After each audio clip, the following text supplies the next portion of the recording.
तुम्हारे अंदर परमात्मा है, लोग इसको मान लेते हैं। ये शरीर को कुछ मतलब इस शरीर को शरीर तो मात्र एक गाड़ी है, कार है, साधन है, साधन मात्र एक है, साधन मानो, बस साधन से ज्यादा शरीर कुछ नहीं, कुछ भी नहीं है। जैसे ये चक्र होते हैं, ये चक्र तो गाड़ी, देखो ये गाड़ी है, इसमें जितने भी पावर पॉइंट है, पावर प्लग है, ये चक्रास ही है हमारे। मूल चक्र अपना काम कर रहा है, सारी पेट की गंदगी बाहर निकाल रहा है। देव गणेश जहाँ रूपा थाना, जब हम पोटी करते हैं तो वो खुलता है दरवाजा, और जब हम खत्म करते हैं तो बंद हो जाता है। ये गणेश जी का कार्य है। गणेश जी की वजह से ही सारा आपके अंदर से सारी सफाई हो रही है। अगर आपके पेट में गड़बड़ है, कब्ज हो गई है, आप किसी योगी पुरुष के पास जाओगे, आप यहीं चले जाओ कनखल में बाबा रामदेव जी के पास, वो क्या करेंगे? गणेश क्रिया करवाएंगे आपकी। उसका नाम ही गणेश क्रिया है, समझे? उसके आगे पावर पॉइंट कहां पर है? लिंग चक्र में, वहां पर ब्रह्मा जी का वास है, वो अपना काम कर रहे हैं। उसके आगे पावर पॉइंट कहाँ है? नाभि में, विष्णु जी का वास है, वो अपना काम कर रहे हैं। नाभि को जागृत कैसे करते हैं? अरे करने वाले करते हैं नाभि में ध्यान लगा के। क्या करोगे नाभि जागृत? ध्यान लगा के जागृत होती है। ध्यान लगा के देखो, ध्यान तुमने जहां भी लगा दिया किसी भी पॉइंट में, वो एक्टिवेट हो जाएगा, वो एक्टिवेट हो जाएगा। जैसे कहीं भी तुमने कहीं भी ध्यान, साइंटिस्ट क्या कर रहे हैं, एक बेजान लोहे के टुकड़े में ध्यान लगा के बैठे हैं, अब उसको बनाते बनाते बनाते उसको रोबोट ही बना दिया उन्होंने। सारा ध्यान उस पर लगा दिया और ध्यान से ही वो बढ़ रहा है आगे से आगे। ये इंसान का ध्यान कुछ भी कर सकता है। छोटी से छोटी सुई से लेके बड़े बड़े अंतरिक्ष यान बना दिए किसने? ध्यान ने। तभी बच्चों को कहा जाता है बच्चों ध्यान से पढ़ो, क्योंकि ध्यान से पढ़ोगे तो सब कुछ आ जाएगा। जीव आत्मा है, ध्यान ही जीव है, और ये अपने आप को समझ नहीं पा रहा है। ये जीव ही कर रहा है सब कुछ। जीव का मन नहीं है करने का, तो तुम्हारा ध्यान नहीं लगेगा वहां पे। जैसे मैं यहाँ हूँ, जैसे आप कहीं सहारनपुर हो, मैंने आपका ध्यान किया, तो ध्यान के साथ मन भी चला गया। मन से ही ध्यान करोगे, मन ने, बिना मन के ध्यान ही नहीं कर सकते तुम। मन ने कर दिया। मन लेके आएगा। मन कहाँ तक जाएगा? जहां तक तन गया है। अभी मैं कहूँ आप ऐसी जगह का विचार करो जहां तुम कभी गए नहीं। स्विट्जरलैंड में एक गांव है, गांव के अंदर एक बूढ़ी माता बैठी है, याद करो उसको। क्या याद करो? अब मैं कहूँ अपने गांव में देखो, तुम्हारे घर में बूढ़ी माता बैठी है, देखो कैसे याद करोगे अपनी माँ को? ध्यान पहले मन गया, मन गया, मन पे बैठ के ध्यान जाता है। मन में बैठ के ध्यान गया। मन बाइक है और तुम ध्यान हो। मन और ध्यान एक साथ जाते हैं। जब तुम ध्यान करते हो, जब तुम ध्यान को स्थिर करते हो, तब ये मन फिर लेके जाता है तुम्हें। फिर थोड़ी देर बाद तुम देखते हो, अरे मैं तो गांव पहुंच गया, मैं तो यहाँ बैठा था भजन कर रहा था, मैं तो ध्यान लगा के बैठा था, अरे मैं तो मंडी पहुंच गया। कौन लेके जा रहा है? मन ही लेके जा रहा है। मन ही लेके। तो साहिब कह रहे हैं मन जाता है तो जाने दे, तू थाम के राख शरीर, उतरा पड़ा कमान से क्या कर सके तीर। यानी ध्यान तब जाएगा तुम्हारा जब तुम मन के साथ निकल जाओगे। मन जा रहा है जाने दे, तुम फिर लेके आओ, मन जा रहा है जाने दे, तुम फिर लेके आओ। करते करते करते करते मन भी हार के बैठ जाएगा कि यार ये तो फिर वहीं वापस आ जाता है, इसको क्या लेके जाऊं मैं, इसको लेके नहीं जा सकता मैं। उसके बाद हार मानता है। सृष्टि हमारी ये है, तो सृष्टि रचना क्या है? मतलब सबकी सृष्टि अपने पास है, सब अपनी अपनी सृष्टि के रचनहार हैं। लेकिन ये तब समझ में आता है जब तीसरी दीक्षा मिलती है। जब तीसरी दीक्षा मिलेगी तो आपको सृष्टि, हाँ अनुभव ही तीसरी दीक्षा है। तीसरी दीक्षा अनुभव दीक्षा है। तीसरी दीक्षा में कुछ ये बोल वाला काम नहीं है। फिर अनुभव पे बोलेंगे, जो आपको अनुभव हुआ उसके ऊपर बोलेंगे, वहीं से सृष्टि खत्म करवाएंगे, क्योंकि सृष्टि वहीं से शुरू हुई है। जहां आप पहुंचोगे, मैंने बताया कई बार, जैसे आप पहाड़ पे जा रहे हो और पहाड़ से नीचे गिर गए, अब कोई पूछे कि भैया ऊपर से नीचे कैसे गिरे, तुम कहोगे यार पता नहीं, मैं तो चल रहा था अच्छा खासा, पता नहीं कैसे गिर गया, ठोकर लग गई। लेकिन कैसे पता लगेगा कौन सी ठोकर लगी? जब तुम दोबारा पहाड़ पे चढ़ोगे, दोबारा पहाड़ पे चढ़ोगे, कहोगे देखोगे कि मैं तो यहाँ पे चल रहा था आराम से, गिरा कैसे? अच्छा ये है वो ठोकर। अब पता लग जाएगा कि कहाँ से गलती हो रही है। अब दोबारा उस ठोकर को बड़े ध्यान से तुम पार करके निकल जाओगे, दोबारा नहीं फंसोगे। तो तीसरी दीक्षा में यही बोला है, प्रथमे शिष्य होवन जो आई, ताको पान देओ तुम भाई। पहली दीक्षा में 52 अक्षर दे दो, चरणामृत दे दो, पान परवाना दे दो। जब देखो तुम दृढ़ता ज्ञाना, ताको कहो शब्द परवाना, जब तुम्हें लगे कि हाँ ये भक्ति करना चाहता है जी, ये दृढ़ हो रहा है ज्ञान में, सत्संग सुन रहा है, 6 महीना हो गया, 1 साल हो गया, दूसरी दीक्षा दे दो उसको। जब देखो तुम दृढ़ता ज्ञाना, ताको कहो शब्द परवाना। अब शब्द का भेद मिल गया उसको। शब्द माही जब निश्चय आवे, ताको ज्ञान अगाध सुनावे। शब्द माही जब निश्चय आवे, निश्चय का मतलब होता है 100%। जैसे मैं पूछता हूं, हाँ भाई क्या निश्चय किया आपने, यानी आपके पास 2 ऑप्शन थी, उसमें से आपने एक निश्चय करनी थी। हाँ भाई क्या निश्चय किया आपने, यानी आप किस पे 100% मुहर लगा रहे हो।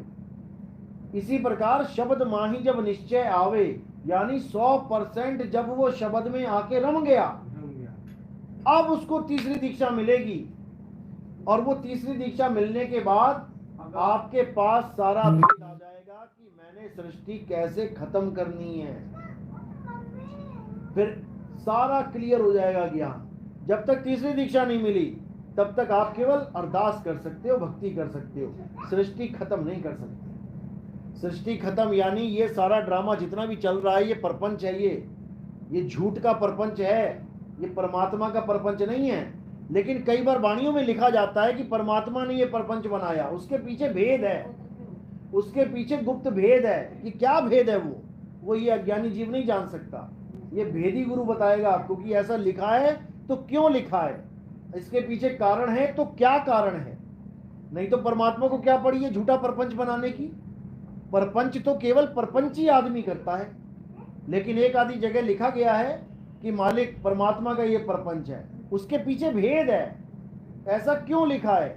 वो जब सत्संग करेंगे तब समझ में आएगा कि ऐसा क्यों लिखा है। तो वही बात बता रहा हूं मैं कि वो सृष्टि तब खत्म होगी जब आपकी तीसरी दीक्षा हो जाएगी। उसके बाद आपको कोई टेंशन नहीं रहेगी जीवन में, आपके पास ऑन ऑफ का स्विच आ जाएगा। पंखा चलाना है तो ऑन, पंखा नहीं चलाना है तो ऑफ, बिल्कुल सिंपल। लेकिन ये तब होता है जब आप एक बार अनुभव कर लेते हो, ये तब समझ में आता है। अनुभव जब शब्द में ध्यान लगाते हैं तो ये तो चमड़ी में वो हो रहा है, जैसे खींचता है तो चमड़ी में सुरता रमी हुई है, सूरत फंसी संसार में, जो खिंचाव चालू होगा चमड़ी में तो हो रहा है, चमड़ी में नहीं हो रहा, वो तुम्हें लग रहा है क्योंकि वो सुरता चमड़ी में फंसी हुई है ना।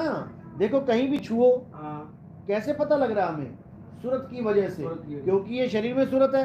अब तुम सो जाओ और सूरत चली गई तुम्हारी सूक्ष्म में, अब सोते हुए को छुओ जरा, तब मैं क्यों नहीं पता लग रहा। शरीर वही है, न्यूट्रॉन इलेक्ट्रॉन प्रोटॉन भी वही है, सब कुछ वही है, फिर भी नहीं आवाज हो रहा। क्यों? सूरत की वजह से। सूरत ने इस पूरी बॉडी को, जैसे मान के चलो 100 में से 90% इस बॉडी को छोड़ के सूक्ष्म शरीर में चली गई, 10% फिर भी ध्यान यहां पर रहेगा। सोते हुए के कान में हल्की सी कुछ लगाओ जरा डंडी सी, एकदम ऐसे ऐसे करने लग जाएगा। क्यों किया? क्योंकि 10% इसमें भी सूरत है। इसी प्रकार ये सूरत एक बार में 2, 3, 4, 5 कार्य कर सकती है। जो बॉल फेंकते हैं, 4-4 गेंदे फेंकते हैं, 5-5, उनकी सूरत 5 में होती है उसी वक्त, और कहीं नहीं होती, सिर्फ उन्हीं में होती है, उन्हीं 5 में होती है, और 5 को हैंडल कर रहा है वो। अगर उसमें से एक में भी सूरत नहीं होगी वो गिर जाएगा। तो सूरत का खेल इतना न्यारा है, निराला है, आप सोच भी नहीं सकते कि सूरत चीज क्या है।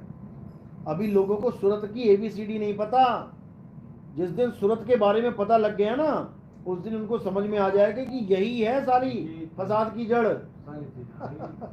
इसी को बोला है, ये भरकम शरीर यही तो उठा रही है, यही चला रही है। चींटी से लेके, एक जीवाणु विषाणु से लेके व्हेल मछली तक, यही दौड़ा रही है। इतनी खतरनाक चीज है, सोच भी नहीं सकते। और एक बार अगर मनुष्य चोला छोड़ के 84 में चली गई तो इसकी दुर्दशा हो जाएगी। इसलिए मैं बार बार समझाता हूं, ठीक है लोगों का ज्ञान सुनो, लेकिन अपना विवेक जगा के, बत्ती जगा के सुनो। पता लगा किसी अधूरे के चक्कर में पड़ गए तो ये जन्म चला गया हाथ से, और उसका क्या है, वो तो हंसता हुआ चला जाएगा एक दिन, दांत निकालता हुआ मर जाएगा किसी दिन किसी हॉस्पिटल में, तुम मारे जाओगे उसके चक्कर में।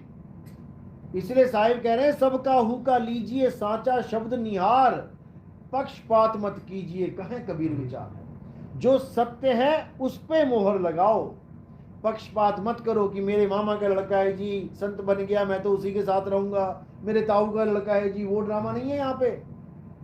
मतलब जितनी वाणी है गुरुजी साहिब की है, ये सब संतों की वाणियां हैं, ये मेन कबीर साहिब साहिब की की, वाणी है। ये सब इन्हीं के पीछे है, सभी दादू साहब ने जितनी वाणियां बोली हैं वो सब कबीर साहब की वाणियां हैं। सभी इन्हीं की। नानक साहब ने अपनी बोली, सारी वाणी कबीर साहब के अलावा कोई वाणी बोल ही नहीं सकता। कोई नहीं बोल सकता ना। उन्होंने ही सारा खेल रचा है ये सारी वाणियों वाणी का। लोगों ने उन्हीं की वाणियों को थोड़ा थोड़ा थोड़ा इधर से उधर, उधर से इधर अपनी- अक्षर करके अपनी जोड़ तोड़ के भाषाओं अपनी में- बना अपनी लिया। भाषाओं में किया बस अगर इस दुनिया में कोई संत है पहला तो वो कबीर साहब ही हैं। कबीर साहब से पहले कोई संत है ही नहीं। ऋषि हैं, मुनि हैं, योगी योगेश्वर हैं, जपी तपी सन्यासी हैं, लेकिन संत नहीं वो है। संत थे कि परमात्मा थे? संत का तो रूप धारण किया ना। अच्छा। संत भेष में आए साहिब, संत भेष में आए, जीव चेताने आए साहिब, जीव चेताने आए। ये उन्हीं संत की का वाणी भेष थी, लिया। किसी और ने कहा है। धर्मदास जी ने लिखी है वाणी धर्मदास जी ने। कि अच्छा। हाँ कि परमात्मा आए लेकिन संत भेष में आए साहिब, हाँ। संत भेष में आए, जीव चेताने आए साहिब, जीव चेताने आए। तो बात ये है। तो लेकिन हमने फिर भी इस चक्कर में नहीं पड़ना है कि हम सबके सामने कबीर साहब को परमात्मा घोषित करते रहें। मैटर ये नहीं है। अगर परमात्मा घोषित करना होता तो कबीर साहब खुद आके कह देते कि मैं ही परमात्मा हूँ, मेरी फोटो लगाओ, मेरा कैलेंडर लगाओ, मेरा ये लगाओ, मेरा वो कभी चाहते ही नहीं कि मेरे बारे में किसी को पता लगे। वो ये चाहते हैं कि तुम्हें तुम्हारे बारे में पता लग जाए, तुम्हें तुम्हारे बारे में पता लग जाए कि तुम क्या हो। अपनी जय जयकार से उनको कोई मतलब नहीं है। ये तो हम उनकी जय जयकार कर रहे हैं। वो चाहते हैं कि तुम अपने आप को, निज स्वरूप को चीन लो। 3 गुणों में जो फंस चुके हो वहां से निकल आओ। 3 गुणों की भक्ति में भूल पड़ा संसार, कहें कबीर निज नाम बिन कैसे लागे पार। निज नाम बिन, तुम अपना निज नाम जान लो। भुल्ला की जाना मैं कौन, भुल्ला अपने आप को नहीं जान पा रहा है, इसलिए भुल्ला है, भुल्ला भूला हुआ है।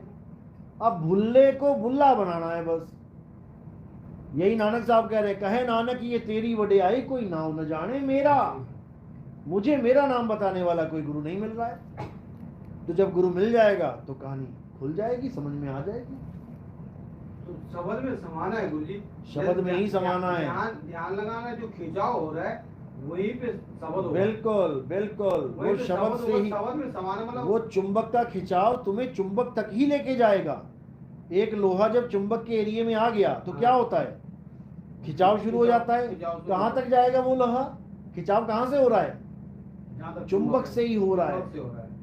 तो वो अपने आप चुंबक तक पहुंच जाएगा। लो चुंबक की प्रीत जो लोह को लेते उठाए, ऐसा शब्द कबीर का काल से लेते छुड़ाए। कबीर साहब का जो शब्द है वो तुम्हें काल से छुड़ा लेगा और कोई नहीं बचा सकता। जब वहाँ ध्यान लगाओ तो गुरुजी मन भी तो चला जाता है वहाँ तक। मन नहीं जाता है, मन को तो खत्म हो जाना है वहां पे। मन को मार गगन चढ़ जाई, मान सरोवर बैठ न वहाँ पे विचार भी खत्म हो जाते हैं। अरे मैं कहता हूँ मन विचार माया सब नीचे रह जाएगी, वहां कोई जा ही नहीं सकता। केवल हंसा जाएगा, केवल सूरत जाएगी वहां पे, बस सूरत जाएगी और कुछ नहीं जा सकता। ये सब नकली माल यहीं रह जाएगा, ये सब फालतू का मसाला यहीं रह जाएगा और वो अपना मालिक के चरणों में चली जाएगी।